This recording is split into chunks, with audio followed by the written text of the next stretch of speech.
To our candidates corner. Today, we're talking to Maryland U.S. Senate candidate Angela Alsobrooks. Ms. Alsobrooks, thank you so much for talking to us. I appreciate your time. Well, thank you so much for having me, and hello to all of your listeners.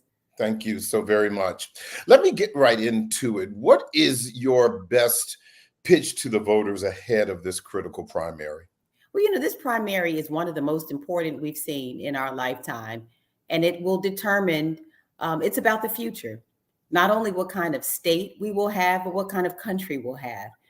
Whether we will have for our families safe and affordable housing, whether we will have true economic opportunity for everyone in our community, whether we'll have a solid education for all of our kids, irrespective of your zip code, and whether we will have the kinds of democracy and freedom that our foreparents have fought for, what kind of place we'll live, and who we want, who we believe is best to lead us there. I am a person who's been in public service for 27 years, fighting for these issues, these very issues for our community. And I am best positioned, not only because of my track record of results, to deliver these results for communities, but I think it's important to have people in office who understand the people they represent, who have been with them, who understand the cares and concerns of everyday hardworking families. And that's who I have been with and who I've delivered for. You and Congressman David Trone are Democrats and seem pretty much aligned regarding some of the critical issues. So, how are you different? Well, one major difference when you talk about the critical issues, choice is a huge issue in this election. And it's one where David Trone has spent hundreds of thousands of dollars, both in his personal capacity and through his company, funding the campaigns of some of the most radical Republicans across the country who have passed the most restrictive anti-abortion laws in our country. And these are Republicans who have fought against good Democrats. These are the candidates he supported: Greg Abbott in Texas and Ken Paxton, the Attorney General in Texas. Think about Brian Kemp in Georgia, who took hundreds of thousands of voters off the rolls. And when questioned about why he would do this, he said, quote, "I write checks to buy access." That's a theme we've seen a lot of. It's one that distinguishes me from my opponent, and my experience is distinguishable. I think the people who are closest to the pain are also closest to the solution. I have been not only able to pass important policies and to work with policymakers, but I understand how to convert those policies into real infrastructure and results that help people. I've built schools, I've built roads, I have built hospitals.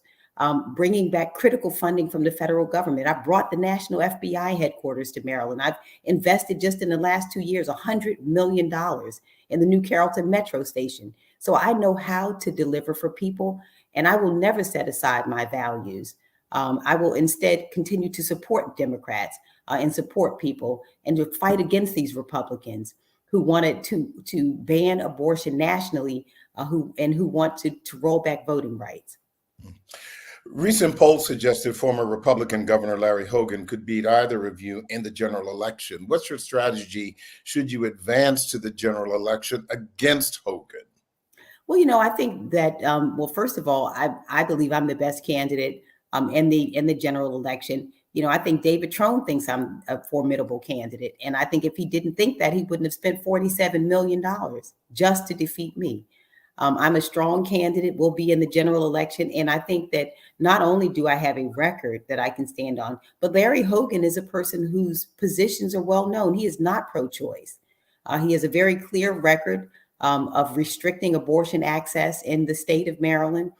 There are many other issues where he would be voting with this Republican caucus, where the Supreme Court is concerned, where we talk about voting rights, where we have sensible gun legislation, many of the issues that the Republican Party that is now led by Donald Trump, and this is his party, he would be voting with the Republican caucus. And he has a record in Maryland that he now has to defend that is distinguishable from governor. We know that being a senator is very different.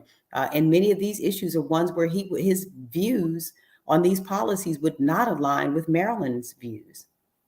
Final question for you.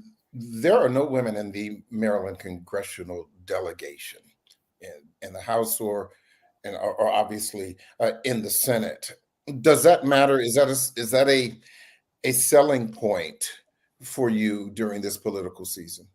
I think it's absolutely important that we have representation in the Senate. I think the Senate, that everybody ought to look in the Senate and be able to see themselves of every race, of every gender, and every background, because it makes our policy stronger. So, yes, it is an issue that Maryland, out of its 10 representatives, federal representatives, all 10 of them are men. We don't have a single woman representing us in Washington. The voice of a woman, we don't have any, our voice is not in that delegation. And I think electing a woman in Maryland is not just good for Maryland, it's good for the United States. And this, again, is another reason why I am the best candidate in the general election, because I have a strong coalition, a grassroots coalition across the state that appeals to women, to younger voters, to the base of our party. And I think if we're going to defeat Larry Hogan in the fall, which we will, it is going to require a candidate who draws out and inspires people to come to vote for something, not just against Larry Hogan. That is not a winning strategy. We need a candidate who can inspire people to come out, and we absolutely must elect women. It is also the case, as you know and your listeners know, that out of the 2,000 plus senators that we have elected in the United States Senate, we've only elected Black women on 2 occasions. Again, I think it is important that all of us must be represented in the Senate, so that our lived experiences and that the policies are represented and that our policies are more complete. Maryland U.S. Senate candidate Angela Alsobrooks, thank you so much for talking to us, and good luck to you. Thank you so much, Harold. Thank you to your listeners. Thank you.